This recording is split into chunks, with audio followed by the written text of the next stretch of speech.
Governor Valerius Kale stood before the curved observation window of Xylo's prime station, gazing at the jewel of the Cthar Empire rotating below. Xylos shimmered in shades of azure and emerald, its perfect cities spread across the continents like intricate lacework. 5 millennia of civilization had transformed the planet into the pinnacle of order, art, and philosophical achievement, a testament to what could be accomplished when passion and primitive impulses gave way to logic and refined cultural development. Governor, the Scourge vessels have breached the Outer Rim defense perimeter. Colony X, 7 reports complete devastation. Kale did not turn immediately to acknowledge Lyra, his young data analyst. Instead, he continued to observe his homeworld, allowing precisely 7 seconds to pass. Enough time to demonstrate that he received the information, but also to indicate its relative unimportance in the grand scheme of Cthar concerns. The Outer Rim has always been problematic, he finally said, his voice measured and calm. Colonial administrators should have implemented the defensive protocols we provided. Their lack of discipline is unfortunate. Lyra hesitated, her slender fingers still hovering over her data tablet. The protocols were implemented, Governor. The Scourge simply overwhelmed them. They appear to be using new tactics. Now Kale turned, one eyebrow raised in the subtle expression of mild surprise, acceptable for a Cthar of his stature. New tactics? From the Scourge? They are mindless consumers, Lyra. They do not innovate. They merely devour. The data suggests otherwise, sir. They've adapted their attack patterns from previous encounters. Kale smiled thinly. You've been monitoring communications from the human outposts again, haven't you? Their tendency to attribute sophisticated motives to basic adversaries is quite telling of their evolutionary stage. I'm simply analyzing all available data, Lyra replied, her tone carefully neutral, though Kale detected a note of defiance beneath her composed exterior.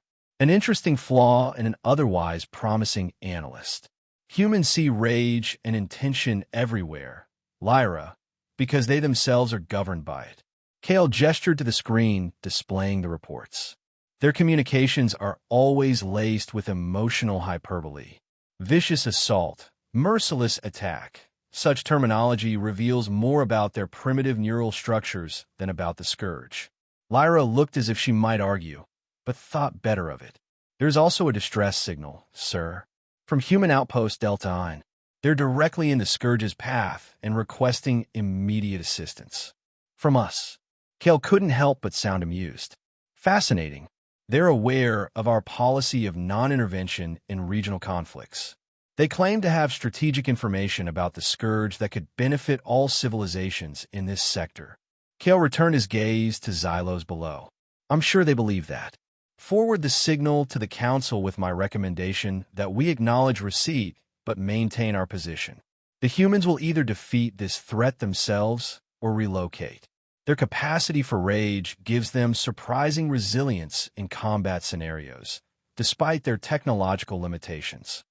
Yes, Governor, Lyra said, but remained standing there. Was there something else? Kale asked, his patience thinning slightly. I've been analyzing the human response to the Scourge attacks. Their colonies have formed a unified defense strategy that's quite effective. They're pooling resources, evacuating civilians methodically, and coordinating military responses across systems. It's not merely rage-driven, as our cultural education suggests. Kale sighed. Lyra, your interest in human behavior patterns is noted but unnecessary. Yes, they can organize when threatened. Many species can. But their foundation remains emotional volatility. Their rage, this tendency to respond to threats with disproportionate emotional intensity, makes them unpredictable allies and inefficient problem solvers. The Cthar have maintained peace and progress for 5,000 years precisely because we've evolved beyond such primitive responses. He gestured dismissively. Let the Council know I'll attend the meeting regarding the Outer Rim situation, but I see no reason to alter our existing security protocols. Xylos Prime's defenses are more than adequate for any potential threat. After Lyra departed, Kale watched a Kthar symphony orchestra performing in one of Xylos's grand coliseums. The perfect mathematical precision of their movements, the calculated emotional response evoked by each note. This was civilization, not the chaotic, rage-fueled struggles of emerging species like humans. The scourge would be contained or eliminated, as all threats to order eventually were. And if some primitive colonies were lost in the process, that was simply the natural selection that had always governed the galaxy. The Kthar understood this. Humans, with their outrage and desperate pleas for help, did not. Such was the burden of being the most advanced civilization in known space. Governor, the human delegation is waiting in the communication chamber. Kale looked up from his reports with mild annoyance. I was not aware we had scheduled a meeting with humans today. Lyra stood in his doorway, unusually assertive in her posture.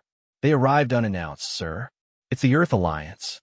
Captain Eva Rostova specifically requested to speak with you regarding the Scourge advancement. How presumptuous, Kale murmured, though he found himself somewhat curious. Very well. I'll grant them 10 minutes. The communication chamber's holographic system flickered to life as Kale entered, revealing the stern face of Captain Eva Rostova. Unlike most humans Kale had encountered, she displayed remarkable control over her facial expressions, almost Kthar-like in her composure, though her eyes revealed the intensity that marked her species. Governor Kale, she began, without waiting for his acknowledgement, thank you for seeing me. The Scourge has destroyed 3 more colonies in the past week. 1 Kthar, 1 human, and 1 Melaran. Captain Rostova, Kale replied, inclining his head slightly. While the loss of any Kthar outpost is regrettable, our analysis suggests these were minimal research stations with acceptable risk profiles. The Kthar Empire manages threats through proper preparation and strategic resource allocation. Rostova's jaw tightened almost imperceptibly. Governor, with respect, the Scourge is not a typical border skirmish. We've been studying their attack patterns and technological capabilities. They're learning, adapting with each engagement. What worked against them last month fails today. I've reviewed your data, Captain, Kale said smoothly. Your conclusions appear to be influenced by your species' tendency to project intelligent motivation onto random events. The Scourge is a consuming swarm, nothing more. Then how do you explain this? Rostova gestured, and her hologram was replaced by footage of a Scourge vessel altering its shield frequencies mid-battle, precisely countering Kthar defense technology that had never been deployed against them before. Kale frowned slightly. A programmed adaptive response. Many species develop technological countermeasures that operate without true intelligence. The hologram switched back to Rostova's face. Governor, we believe the Scourge is targeting specific worlds in a pattern that will eventually lead them to key systems, including Xylos. We're proposing a joint defensive operation. Human ships, Kthar technology.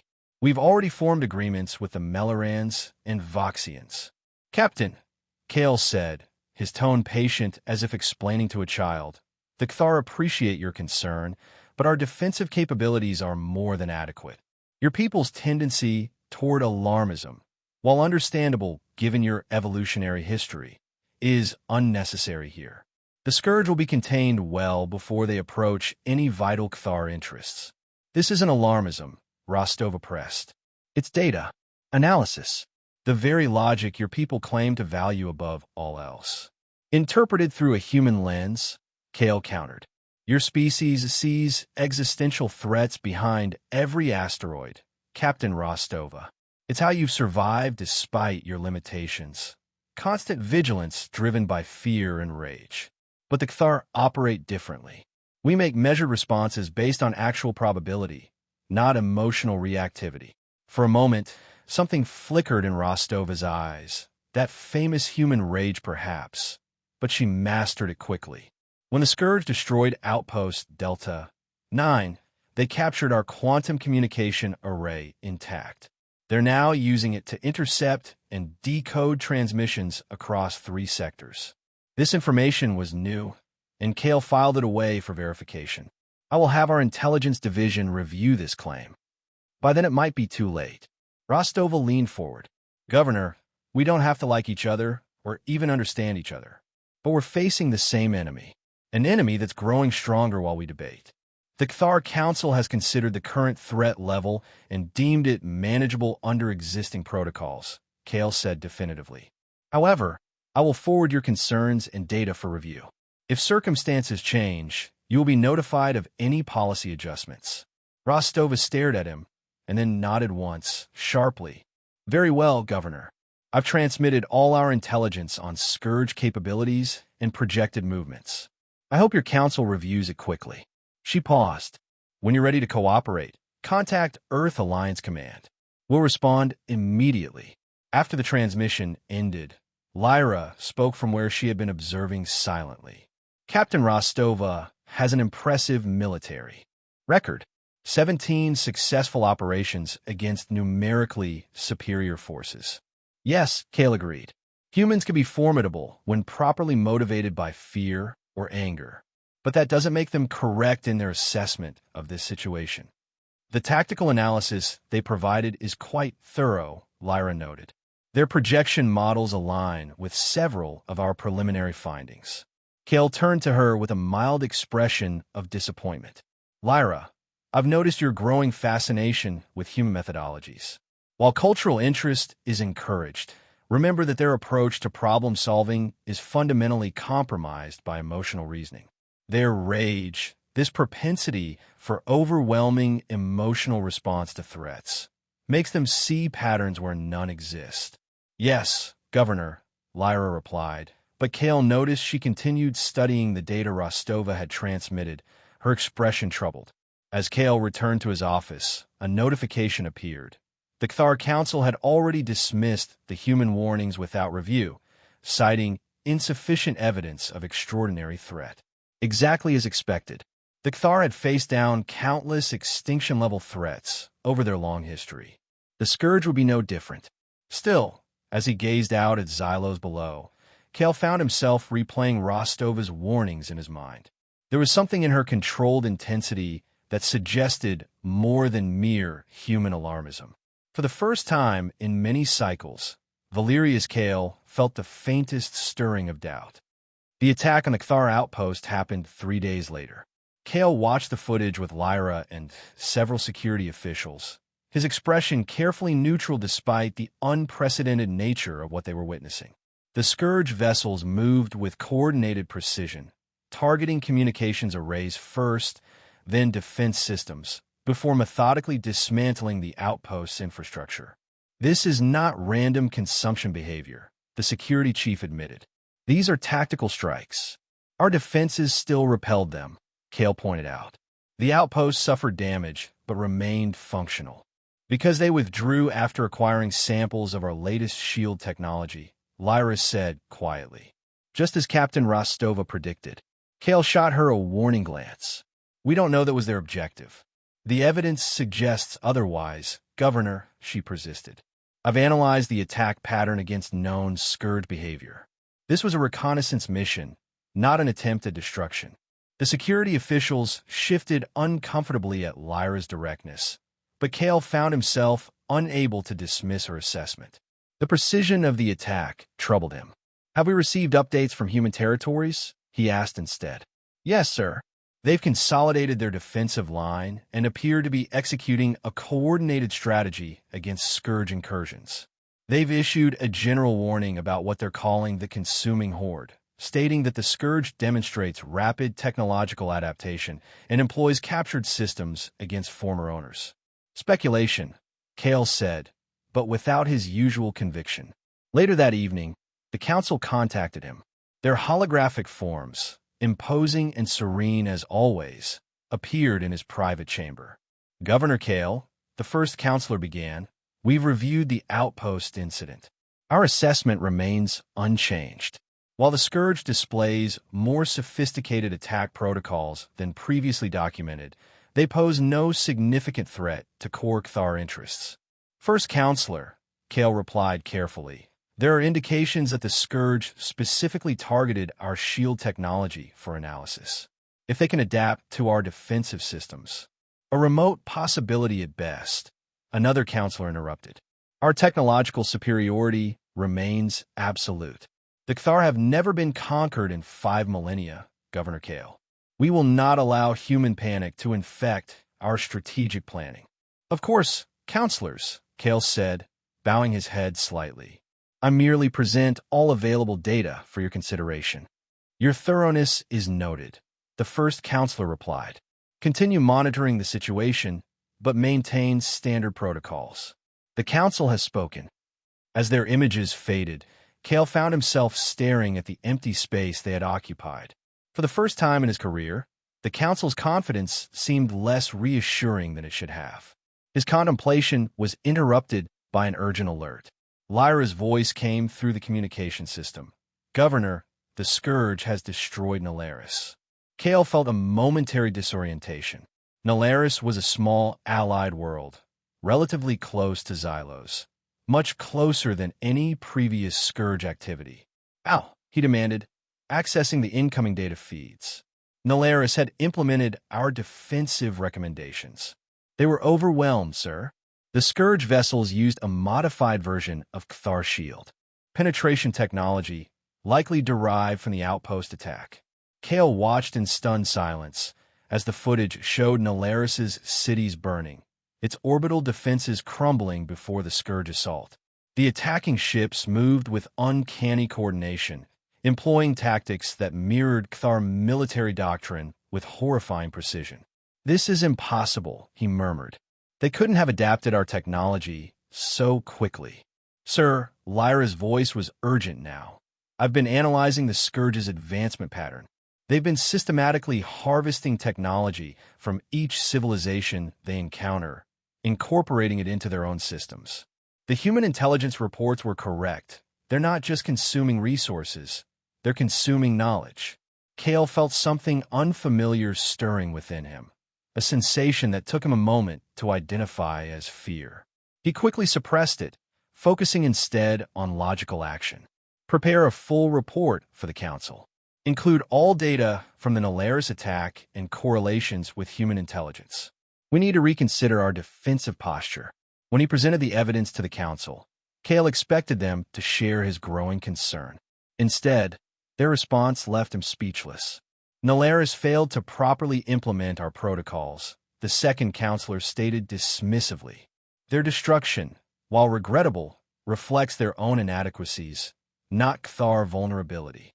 Counselors, Kale said, struggling to maintain his composure. The evidence clearly shows the Scourge using adapted Cthar technology. They're learning, evolving with each encounter.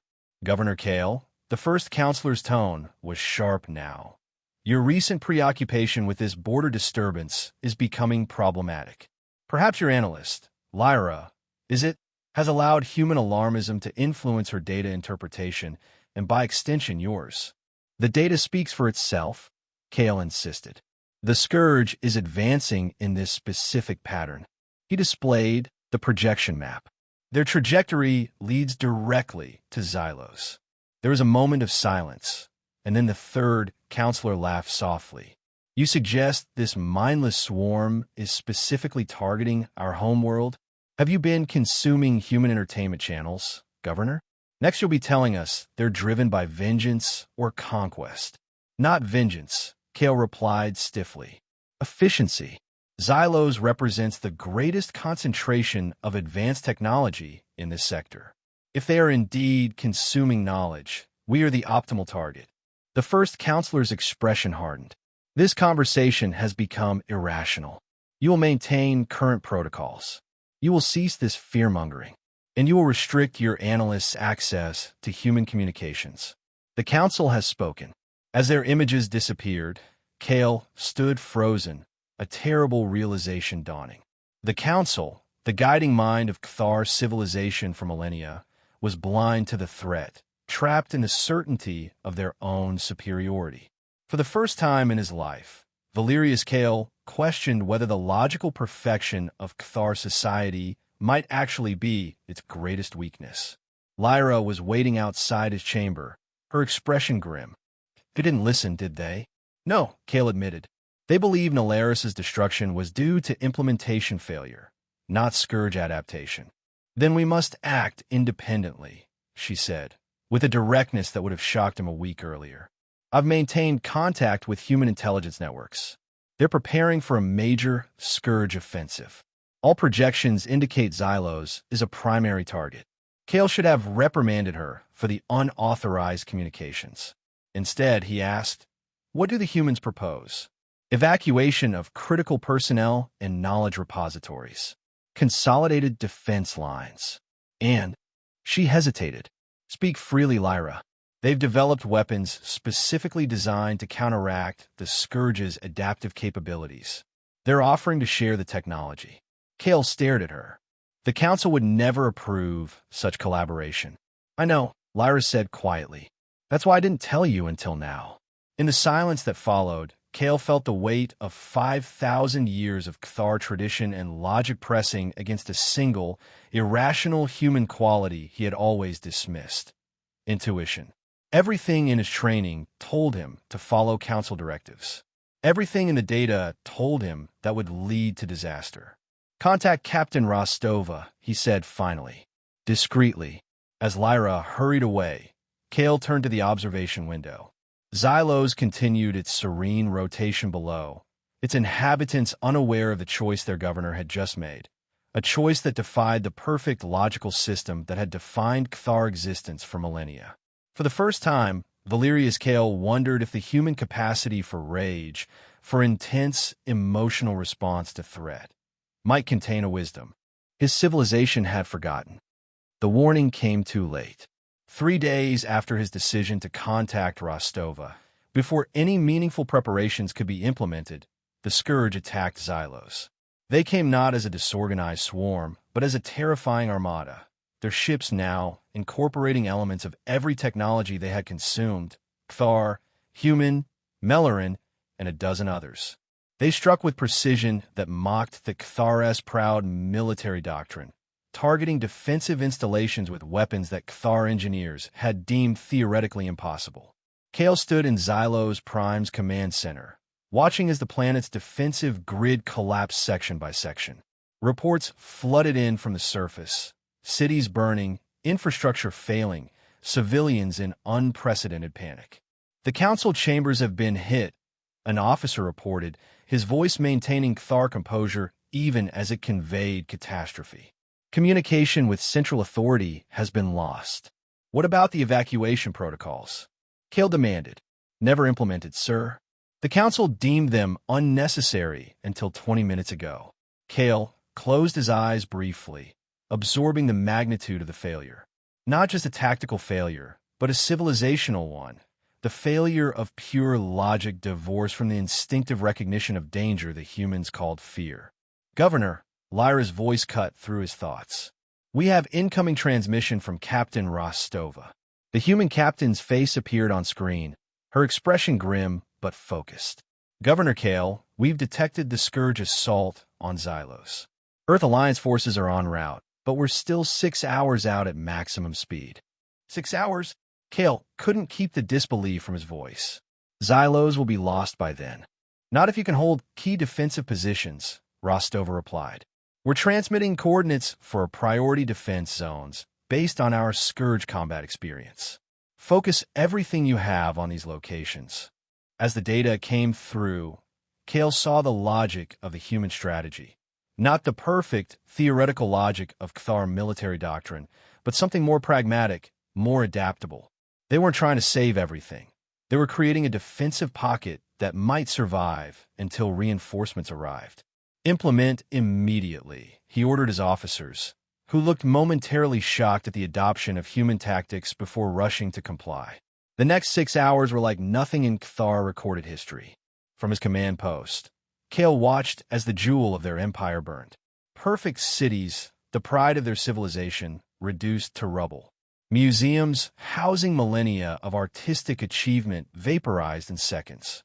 Libraries containing the wisdom of countless generations falling to the insatiable Scourge. Yet in the designated zones, Cthar forces fought with unprecedented determination.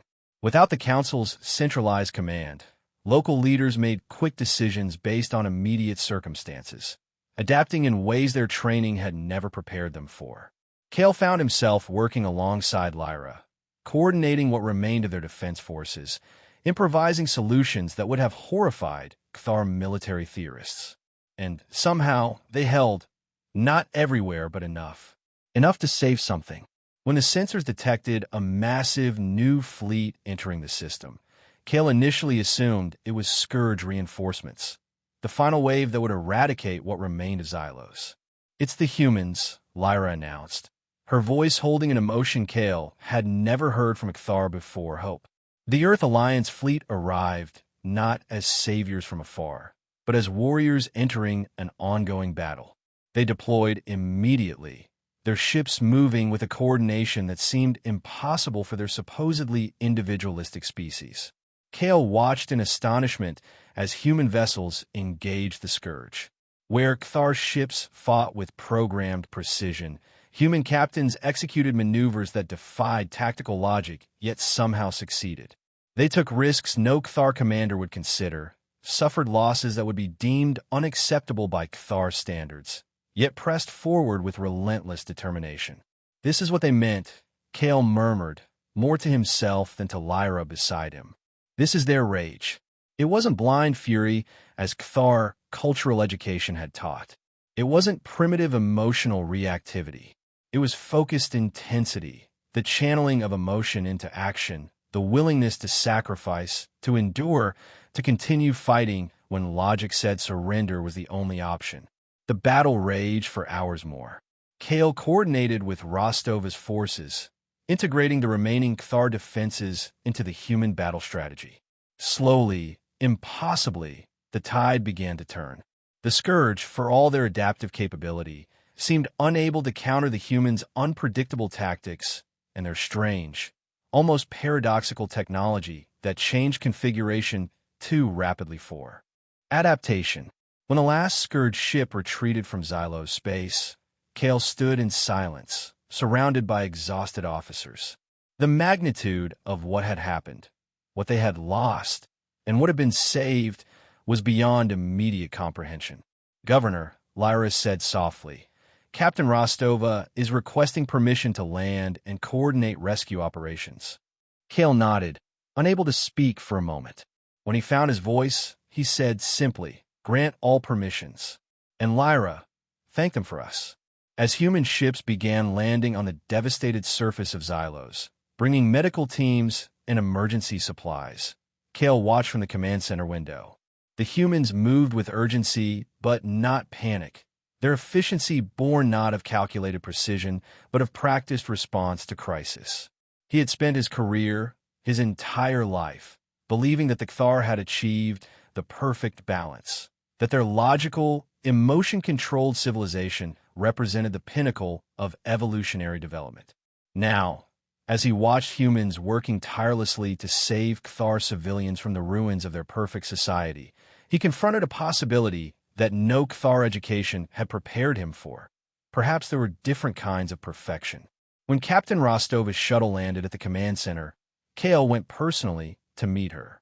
As she descended the ramp, he saw the exhaustion in her face, the cost of the battle etched in her eyes, yet also the determined focus that continued to drive her. "Captain Rostova," he said, attempting the human gesture of extending his hand. "The Cthar people owe you a debt we cannot calculate." She took his hand firmly. "We came as fast as we could, Governor. I only wish we could have been here sooner." "You warned us," Kale acknowledged, the admission painful but necessary. "We failed to heed that warning. The consequences of that failure are evident." Rostova glanced at the devastation visible through the viewports. "The Scourge have taken worse losses today than in any previous engagement. Your people fought well." "Not well enough," Kale said quietly. "Had you not arrived, but we did," Rostova cut in. "And now we need to focus on survivors and rebuilding.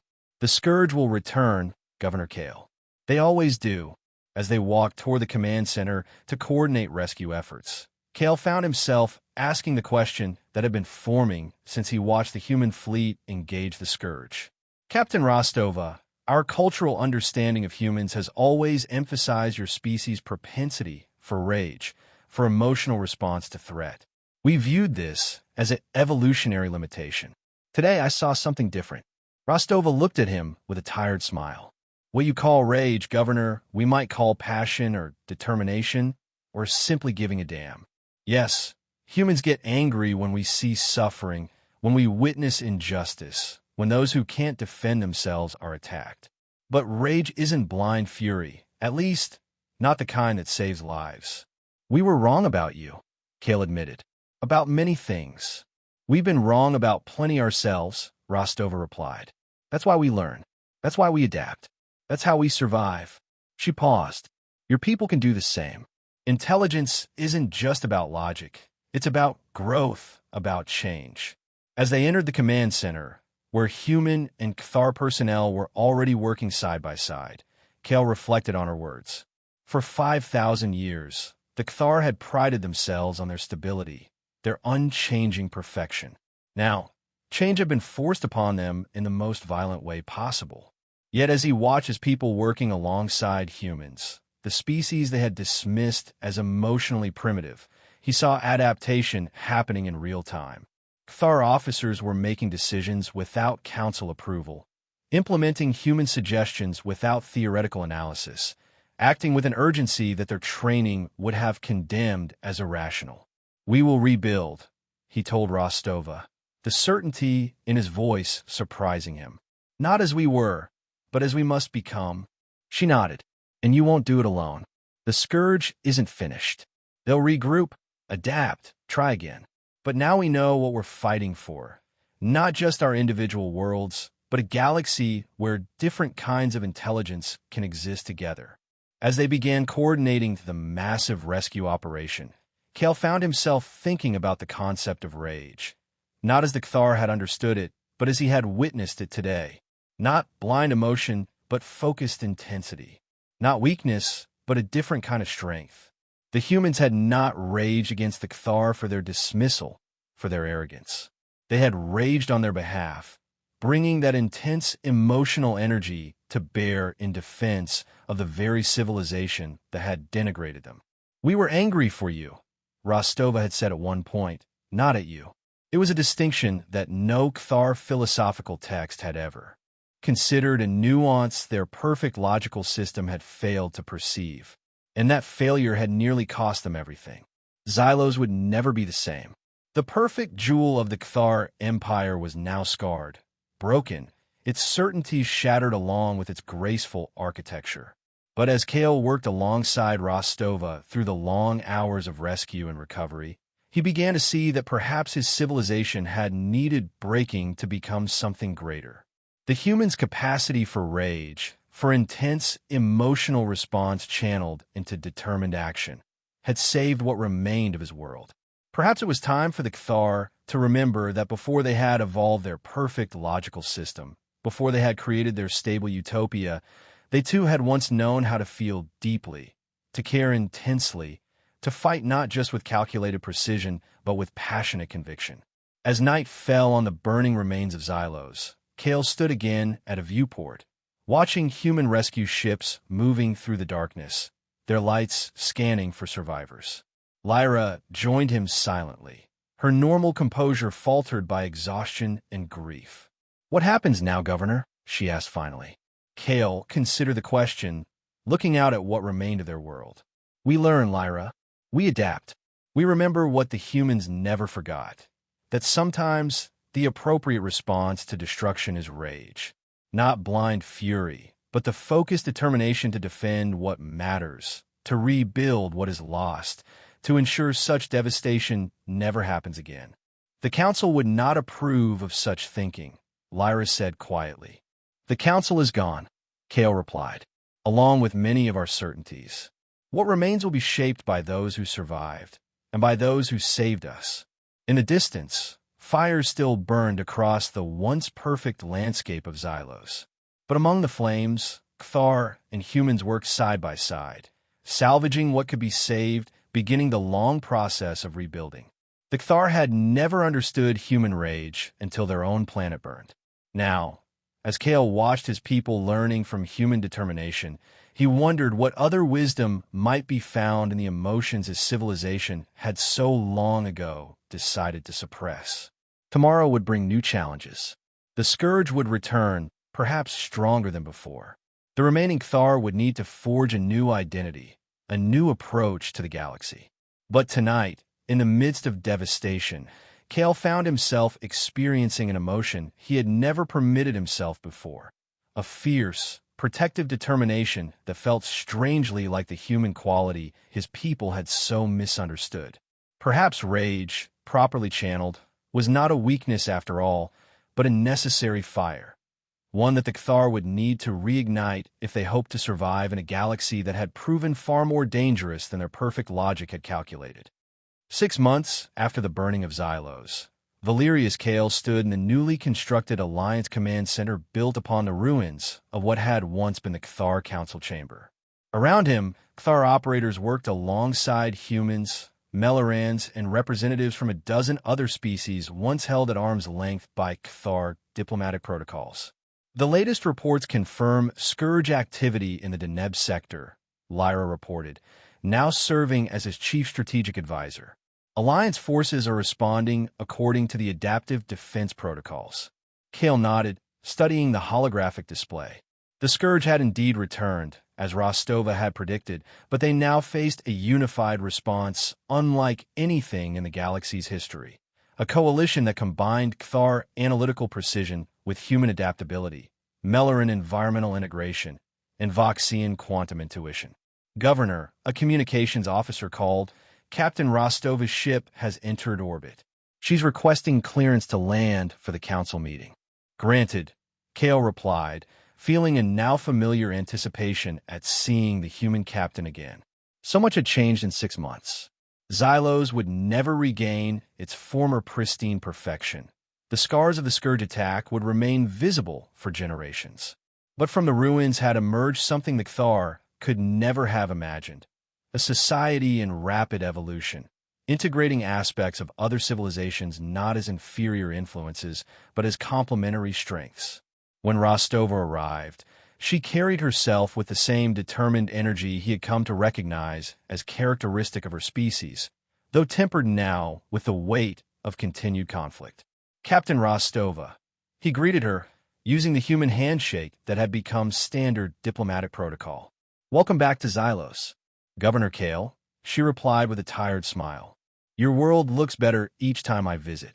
They walked together toward the new council chamber, no longer the exclusive domain of Cthar elders, but a true interspecies forum where representatives from all alliance worlds gathered to coordinate their defense against the Scourge. The new defense system integration is proceeding ahead of schedule, Kale informed her. Cthar engineers have found unexpected synergies with human weapons technology. That's good to hear, Rostova said. We'll need every advantage. The Scourge are adapting to our alliance tactics faster than anticipated. Yet still not as quickly as we adapt to them, Kale observed. There's a certain irony there. For millennia, the Cthar prided ourselves on stability, on unchanging perfection. Now our greatest strength is how rapidly we can change. Rostova glanced at him with understanding. Evolution isn't just about reaching perfection, Governor. It's about maintaining the capacity to respond to new threats, new environments. Sometimes the most advanced organism isn't the most complex or the most stable. It's the one that can adapt when everything changes. As they entered the council chamber, representatives from across the alliance were already gathering. Kale noticed how the Cthar members now engaged in direct conversation with other species, without the formal distancing protocols that had once been mandatory. The meeting dealt with serious matters: Scourge advancements, resource allocation, evacuation contingencies for threatened systems. But throughout the complex discussions, Kale observed something that would have been unthinkable in the old Cthar Council: emotion informing logic, rather than being suppressed by it. When representatives from a threatened system spoke with urgency, that emotional content was treated as valuable data, not as a regrettable evolutionary holdover. When the meeting concluded, Kale walked with Rostova to the memorial that had been established on the grounds of what had once been Xylos's Grand Museum, a simple structure listing the names of those lost in the attack. "We've received reports from our deep space reconnaissance," Rostova said quietly as they stood before the memorial. "The Scourge aren't just adapting anymore. They're evolving, becoming something new, something that might be capable of actual communication." Kale absorbed this disturbing news. "You believe we may eventually negotiate with them?"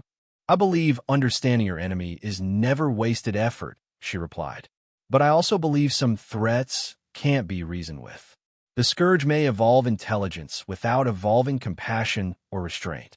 They stood in silence for a moment, contemplating the names etched into the memorial. Before the attack, Kale said finally, "I would have analyzed this information purely as a tactical consideration.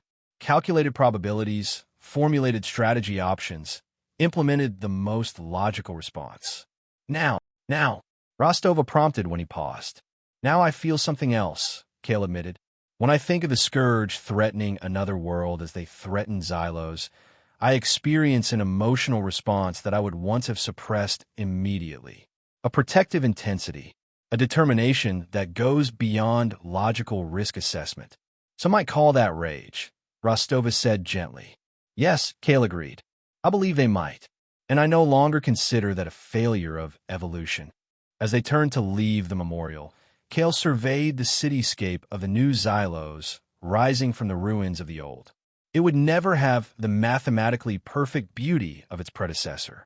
Its architecture incorporated elements from a dozen worlds. Its street layouts prioritized adaptability over symmetry. Its very foundation designed to evolve rather than to maintain an unchanging ideal. "We misunderstood so much," he told Rostova. "We thought your rage was primitive emotionalism, an evolutionary stage we had surpassed. We didn't recognize it as something essential, the capacity to feel deeply enough about something to fight for it beyond all logical calculation of success." "We've misunderstood plenty about your people, too," Rostova replied. "Your capacity for long-term thinking, your patience, your ability to see patterns across millennia. We're all still learning from each other." As they approached the landing pad where Rostova's shuttle waited, a group of Kthar children ran past, playing some hybrid game that combined Kthar mathematical principles with the boisterous physical energy of human recreation. Kale watched them with a sense of wonder. The next generation would grow up without the rigid separation that had defined his education. They would be Kthar, yes, but Kthar who understood that other ways of being held their own forms of wisdom. "Will we defeat them?" he asked Rostova suddenly. "The Scourge. In your estimation, not as the captain of an alliance vessel, but as Eva Rostova, do you believe we will prevail?" She considered the question with the seriousness it deserved. "I don't know," she admitted finally. "They're unlike anything we've faced before. They learn, they adapt, they consume. But so do we, in our own way." She gestured to the rebuilding city around them. "Look at what you've accomplished in 6 months. Look at what we've built together that neither of us could have created alone." "That is not a logical answer," Kale observed. Rostova smiled. "No, it's a human one. Logic says the Scourge's rate of adaptation may eventually exceed our own. Logic says their resources might eventually overwhelm us. But humans have never been particularly good at accepting logical limitations." She looked at him directly, and I think the Kthar are learning that particular skill quite well. As her shuttle prepared for departure, Kale reflected on how profoundly his understanding had changed. The Kthar had believed themselves the pinnacle of galactic civilization, had looked upon other species, particularly humans, as developmentally inferior because of their emotional natures. They had misinterpreted rage as primitive, as uncontrolled, as the antithesis of their logical perfection. It had taken the burning of their world to understand the truth. That rage, the capacity for intense emotional response channeled into determined action, was not an evolutionary weakness, but a different kind of strength. Not blind fury, but focused resolve. Not the opposite of logic, but its essential partner when facing existential threat. Rostova paused at the shuttle door. "The next council meeting is on Earth. You should come see our world, Governor." It's chaotic and contradictory and completely illogical in many ways. But it might help you understand why we fight the way we do. I would be honored, Kale replied, and meant it. As her shuttle rose into the atmosphere, Kale turned back toward the command center. Tomorrow would bring new reports of Scourge activity, new tactical challenges, new evacuation plans, and defense strategies. The threat remained enormous, the future uncertain. But as he walked through the streets of the rebuilding city, noting how Cathar architectural precision now incorporated human adaptability and Melleran organic integration, he felt something that Cathar philosophy had never valued. Hope not based on logical certainty, but on emotional conviction. The Cathar had never understood human rage until their planet burned. Now, they were learning that sometimes rage was the appropriate response to injustice, to destruction, to existential threat. Not uncontrolled emotion, but passion channeled into determined action. Not a primitive evolutionary stage, but a vital force that helped protect what mattered most. As night fell on Xylos, lights came on across the rebuilding city. Not in the perfect mathematical patterns of old, but in organic, adaptive arrangement that symbolized the new Cathar civilization emerging from the ashes of the old. A civilization that had learned, through catastrophic loss, that perfection wasn't found in unchanging stability, but in the capacity to evolve, to adapt, to incorporate new strengths. And sometimes, when necessary, to rage against the dying of the light.